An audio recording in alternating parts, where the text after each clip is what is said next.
From the beautiful Finger Lakes region of upstate New York, this is the Dental Lighthouse Podcast. We take questions from anyone in the dental profession and discuss what it takes to win not only in dentistry, but in life.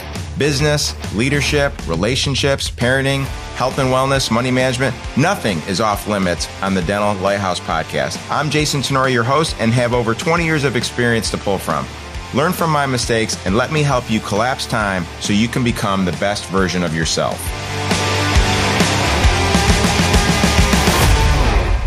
Yo, what is up? Jason here. Special treat today.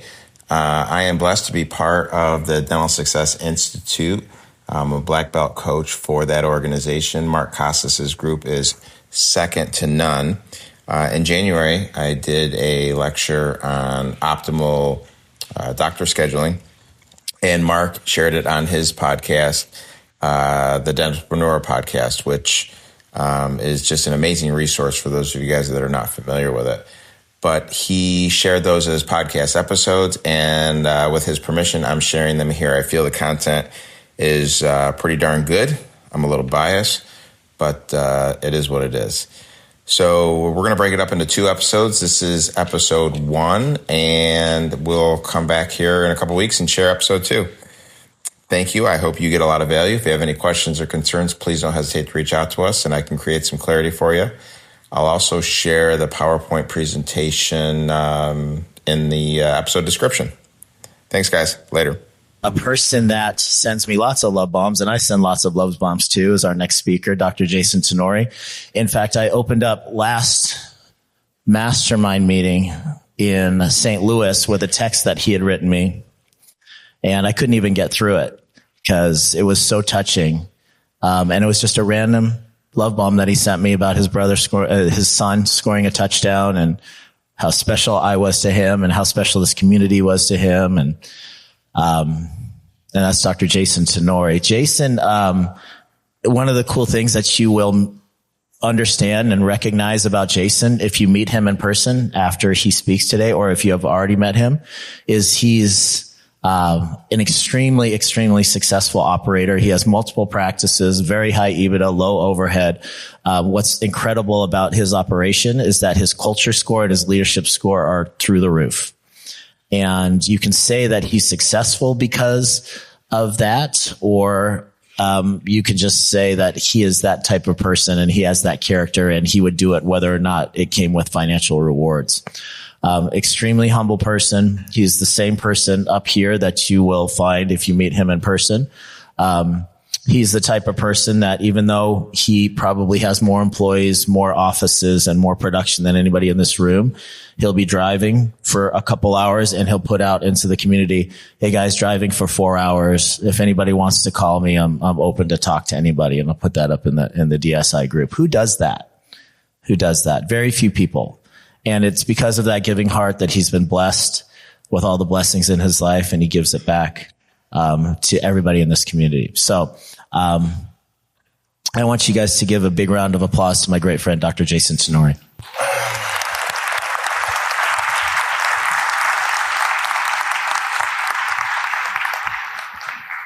All right. I feel like I need to unpack a few things that Mark said first before we get started.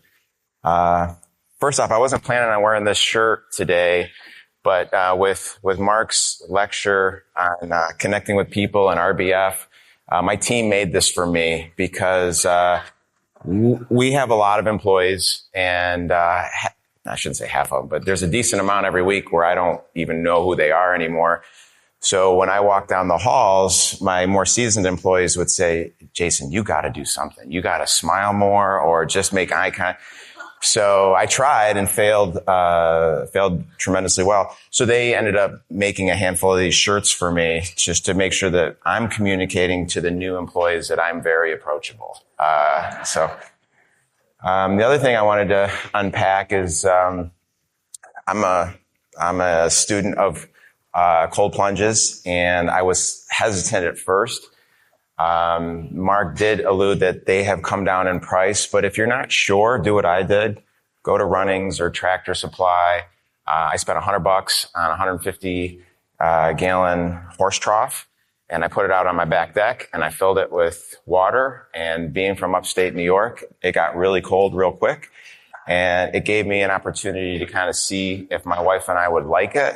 And we loved it. We'd spend a couple minutes, and I say we, not together, that'd be weird. But we'd spend a couple minutes in there, and box breathing is what got me through it. You know, when you go into the water, it's unbelievably shocking to your system, and you have to figure out a way to control your breathing. And I've always gone to box breathing for that. You can spend actually 5-10 minutes in there once you get your breathing under control. So that's the second thing. And then the third thing, I have two of my boys with me on this trip. They're in the back of the room, Luke and CJ. They're my 13-year-old twins. And two things. When we were doing the gratitude journaling that Mark led us through, I peeked over CJ's shoulder to see what he wrote down for his 3 things he's grateful for. And it was mom, dad, and bacon. So don't overcomplicate these things, right? Like just, running water, a job, don't feel like you have to write a book when you're talking about gratitude journaling. Also, they have a little bit of a rubric going that's going to grade me on everything from my ability to communicate with you guys to the amount of dad jokes that I tell. So if I'm not as funny as I normally am, it's for fear that my dad jokes will not land well on them and I'll score poorly. So let's get started here. If anyone that wants this presentation, feel free to take a picture of this. I know that Kay does a great job of sharing the recording, usually a week or so after. I will show you a lot of scheduling templates, so it might be nice to have a hard copy. So I don't normally talk about tactical, granular stuff like this. I'm usually talking about culture and leadership and accountability and stuff like that. But I want to make sure that I communicate to you guys why I feel this is important. Scheduling efficiency can really free up us for a number of things. It can allow us to run a shorter week. It can allow us to make more money. But more importantly, from my perspective, it can allow us to have less stress throughout the day. How many times have we asked ourselves, how the hell did this get scheduled here? Or at the end of the day, you've been running around with your head cut off all day, and then you're exhausted, and you look at your end of day report, and you were expecting it to be $3,000 or $4,000 more than it actually was, right? There's a lot of opportunity costs associated with poor scheduling, and it's my hope today to communicate some basic principles that we've used in our locations that might collapse time a little bit for you. Why I think I might be qualified to share this message, we currently have 16 associates. Our lowest producing associate right out of school is doing about $400 an hour. Our average established associate is in between $700 and $900 an hour. And then I'm going to talk to you about what I call the unicorn template. And we have a couple of unicorns that do about $1,200 an hour. And I'm not driven by money, but I'd be lying if I didn't communicate to you, and you guys know this all too well, that when you can be more efficient in your schedule, when you can produce more on an hourly basis, it really frees you up to make some choices, like I'm going to take away a half day, or I'm going to take away a full day, or whatever it is, right? If you're not scheduling efficiently and you're not producing what you're capable of producing, then you really don't have those options. They're not made available to you. So that's why I think this is super important. So again, this isn't a money grab. This isn't like, how much can I jam into my schedule? It's just, let's figure out a way to get less stress, more predictability, and ultimately more revenue. So a little bit about me. I'm from upstate New York. We have a group practice in the Rochester Finger Lakes area. 5 children, married way up. It's my wife, Kara, black belt coach. I strive to be the hands and feet of Jesus Christ, and I'm just trying to get a little bit better every day. So Steve told me that there's a little pointer thing here. So is this working? Yeah, cool. So the two of the twins that I referenced before, they're down here too. This is my 17-year-old, just finished this football season, looking at colleges for football and lacrosse. My daughter, Anna, a bunch of you guys have met Anna. She just graduated from Dayton, which was my alma mater, and she's working in the Pentagon at a pretty high level security type project. And it's funny, she wants to tell me about what she does, but she can't tell me in the house because Alexa's there.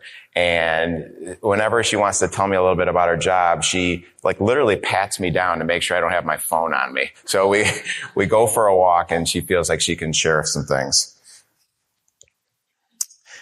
So some cover your ass statements. You know, there's so many ways to do this. I want to be very, very clear that this is not the only way. This is what works for us.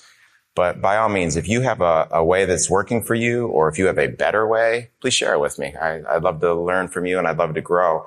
The main reason that I do things the way I do them is because I'm all about predictability and standardization.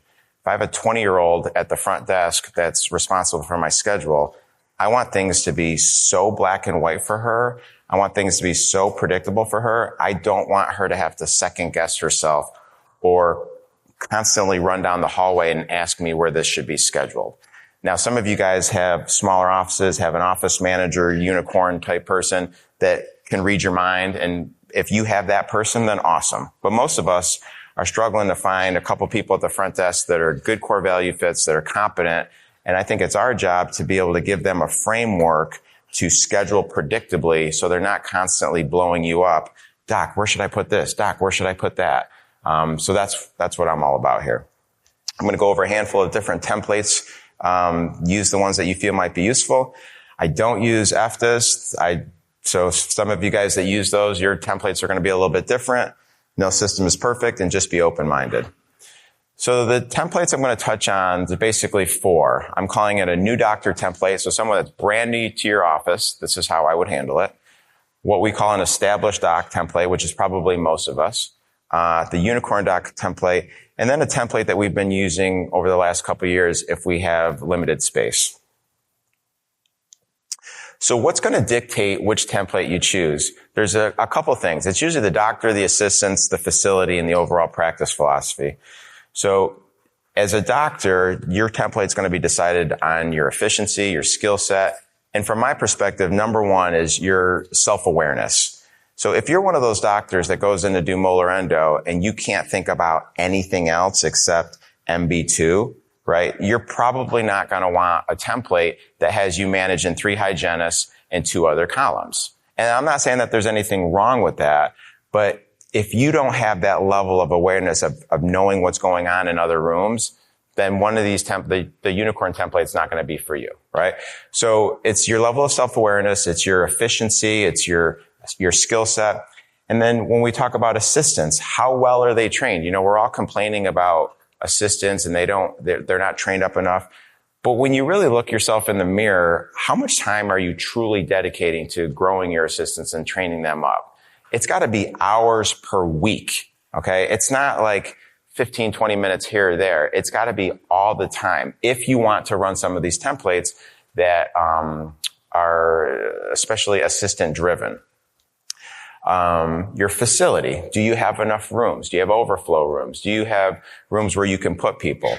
How much hygiene are you covering? Your overall practice philosophy. These are some of the things that you need to start asking yourself as you decide which of these templates is going to be best for you. How much do you want to produce per year? Okay. Peter Attia calls this backcasting, but the engineer in me is like, this is easy stuff to do, right? If you want to do $1 million in adjusted production on a yearly basis, you just have to figure out how many hours per week you're going to be in the building, how many weeks of vacation you're going to take, and that will give you a number of what you need to ultimately generate per hour when you're in the building. So $1 million in revenue is $650 an hour. If you follow some of these templates, it's not difficult to do $650 an hour. It's 2 fillings in 1 chair and a limited exam in another chair. So I want you to think along those lines. Now, there's other things that have to happen, right? You have to have enough patients. You have to have the patients show up. You have to have the patients say yes. So there's other things involved. But doing $1 million, $1.5 million, $2 million is really not out of the ordinary if you have the right systems in place. And I mentioned it yesterday, and I'll mention it here. You do you when it comes to the types of practices or practice that you want to run. For 10 years, it was me, 3 assistants, 3 hygienists, 3 front desk. I ran this unicorn template that I'll talk to you a little bit about. And we did about $2.5 to $3 million every year. And I took home half of that. It was a good way to live, right? We worked 3.5 days a week. We poured into our team in terms of training and systems and calibration. If that's what you want to do, then set the course and do it. I was just having a coaching call last week with a great doc from Texas who was hell-bent on growing because everyone in DSI is growing, right? It was like we talked about yesterday. He put his ladder up against the wall, started climbing it, and then he realized it was the wrong wall, right? So DSI is a great community if you're trying to scale and trying to grow, but it's also an unbelievable community if you're like, you know what? I have a 5 or 6 operatory practice. I don't want all of what Jason has. I don't want all of what Bo has. I don't want all of this stuff, right? I just want to work out of this practice, make a great living, and then I'll take the free time that creates for me and I'll pour it into my family or I'll pour it into my community or I'll do something else. So don't feel because you're in this community, you have to add that associate or that location or that extra operatory. Like, you do you, okay? So here's a basic template that we use, okay? And I'm showing you this because I want to make sure that we have some verbiage down. So I use terms like first chair, second chair, and then there's ultimately what I would call an assistant chair right here if we're talking about our unicorn template. This is our standard template, okay? There's 2 hygienists here over here on the left. So first chair appointments are appointments where it's about 75-80% of the doctor's time, 20% of the assistant's time. So we're talking about crowns, we're talking about endo, talking about multiple fillings, implants, stuff like that. Second chair appointments are just the opposite. Second chair appointments are appointments that are 80% assistant driven. We're talking about limited exams, we're talking about crown deliveries, we're talking about consults, new patients, ortho, stuff like that. And then the assistant only chair, again, everyone's going to be a little different. We'll talk a little bit about that, but small emergencies like a temporary crown that's off or a dry socket, denture adjustments, sedation consults that don't need to see the doctor, ortho appointments that don't need to see the doctor, in-office bleaching, stuff like that, night guard deliveries, night guard scans. There's a lot of stuff that you can put in this assistant only chair that doesn't eat up any of your time. So whenever I talk about this with people, like, they instantly go to a scarcity mindset. They instantly go to, well, you must not be a quality dentist, right? You must be doing shitty work. And if that's the mindset you have, then shame on you. But I just want you to keep an open mind that you can run a template like this if your team is trained well. And I would put my dentistry when I was running this up against any of yours. I'm not the best clinician out there, but we did pretty good work. So again, let's just keep an open mind. So some of the things that I will touch upon the rest of the presentation. What's the hygiene ratio? Okay. And by that, I mean, how many hygienists is each doctor responsible for covering? If it's a new doc or what I'll call an established doc, it really shouldn't be any more than 2. So 2-to-1 hygiene ratio, hygienist to doctor, is something that's very predictable. And it's predictable on multiple fronts. It's predictable because a lot of times that's all the demand that the doctor can handle. But it goes beyond that. So you may have a situation where if you get outside of this ratio, 3-to-1, 4-to-1, that your front desk gets overtaxed, or your waiting room gets overtaxed, or your parking lot gets overtaxed. Like, ask me how I know, right? So figure out what the ideal ratio is for you. For most of us, it's 2-to-1. For unicorn type docs, it can be 3-to-1. Treatment coordinators. I would strongly encourage you to have 1 treatment coordinator per doctor, okay? We all know that when we have multiple treatment coordinators handling multiple schedules, that's when the wheels start to come off, right? You start to look at the schedule and you're like, who scheduled this here? Or how come this appointment isn't confirmed? Or how come there was no deposit on this particular appointment? And then you get to the front desk, you storm up to the front desk, and they're all like, it was her. No, that was her. She did it. She didn't do it. So that's a lack of leadership on your part. So it needs to be 1 treatment coordinator per doctor. Now, 1 treatment coordinator can handle multiple doctors, but when you have multiple treatment coordinators on 1 doctor, that's when the wheels start to come off. Make sure that you're clear about which chair that we're going to schedule this stuff in. And again, we'll talk a little bit about that. Like I said, make sure that your assistant training is dialed in. And then something that if you're going to manage multiple chairs, you have to manage your time, your expectations, and you have to use great verbiage. Okay. Handle the objection before it becomes an objection. I'll give you a couple examples. So if I have multiple chairs going, okay, I'm going to walk into a room and I'm going to give a block for crown on tooth number 19, right? As soon as I'm done giving that block, I'm telling Mrs. Jones, I want to make sure that you're 100% numb before we start this procedure. This numbing takes 20 minutes to fully take. So you've managed the expectation that you're not coming back to this room for 20 minutes. I can assure you that if you don't say that, you give the injection, you leave the room. What happens 5 minutes later? Mrs. Jones looks at the assistant and says, where the hell is the doctor? Right? You're doing hygiene checks. You're doing a filling. You're doing something else. It's because you failed to manage the expectation.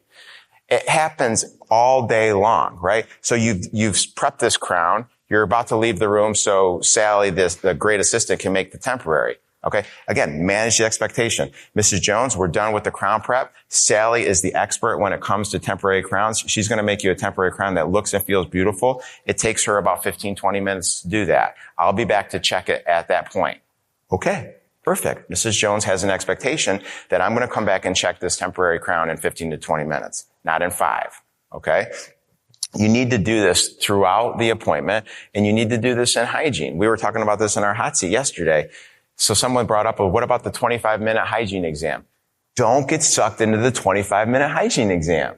If you walk into a hygiene exam and the patient's finally ready to have a conversation about the $10,000 in dentistry that you've been talking about the last 5 years, okay, Mrs. Jones, I would be doing you a disservice if I tried to make sure that your treatment plan was absolutely perfect in these few minutes that I have right now with you, okay? Give me a chance to really study your case. I'm going to learn it inside and out. And then I want to set up a second consultation appointment where you and I can take a real deep conversation. We'll talk about this treatment. We'll figure out how to phase it out. We'll figure out how you can pay for it. If anyone gives you a problem on that, then shame on them. Okay. But don't try to rush through something, in hygiene, and everything else, on your doctor's side starts to go astray. Who are the gatekeepers of your schedule? How well trained is your team member at answering the phone? Do they know where to put appointments? Can they triage calls, and can they put appointments in the right spot without coming down the hallway and blowing you up? Dr. Jones, where does this need to go? Where does this need to go? Where do you put new patients? Do you have clarity on if you put it in the doctor's schedule, if you put it in hygiene? And if you do both, like we do, is your gatekeepers trained up to know where to put them? What's a true dental emergency? Are we managing expectations of emergency patients on the phone? Mrs. Jones, thank you. We'll get you in right away. We'll get you comfortable. There's a chance we might not be able to perform the dentistry that you absolutely need today, but we'll definitely get you seen and try to get you comfortable. What happens when Mrs. Jones calls that 20-year-old that we have at the front desk and says, I'm ready to schedule those 2 fillings that doc says I need? Does that 20-year-old know where to put the appointment? Okay. I can assure you that a lot of us have people up front where they don't know where to put the appointment. So they put it somewhere because they think they're doing the right thing. And then that day comes, and then you get real pissed because it's in the wrong spot, and you storm up to the front desk, or maybe you don't. Maybe you just harbor resentment and you don't coach her up. And we'll talk about that in a few minutes. But it's just a lack of clarity, right? So over the next few minutes, I'm going to talk about how we can be a little bit more clear with these people. So let's start with the new doc template. So by new doc, I mean new to you. I don't necessarily mean new to dentistry. Now, it can be new to dentistry, but even if someone's been doing this for 5 or 10 years, I would have them follow this new doc protocol, okay? I love to use the phrase, I realize you know how to cook, but this is a different kitchen, right? So I want to make sure that the dentist knows I'm not trying to create limitations or boundaries on them. They know how to perform dentistry, but as we all know, it can be really hard to jump into a different operatory or a different office or work with a different assistant and be as efficient as they're capable of being. So we always have our new docs work out of one chair with one assistant with the sole goal of getting it. I want them to get the culture. I want them to get the software. I want them to get how we talk to patients. I want them to get treatment planning philosophy, clinical calibration, all of this stuff. I have no concerns about their ability to produce dentistry. I know that if it's a good core value fit, that will come. So it's only about getting comfortable. The primary goals is understanding the flow. I usually give them one of my best assistants, someone that's comfortable coaching them up in the moment. The adjusted production goal is about $250 an hour. This template usually goes on for about 4 to 8 weeks.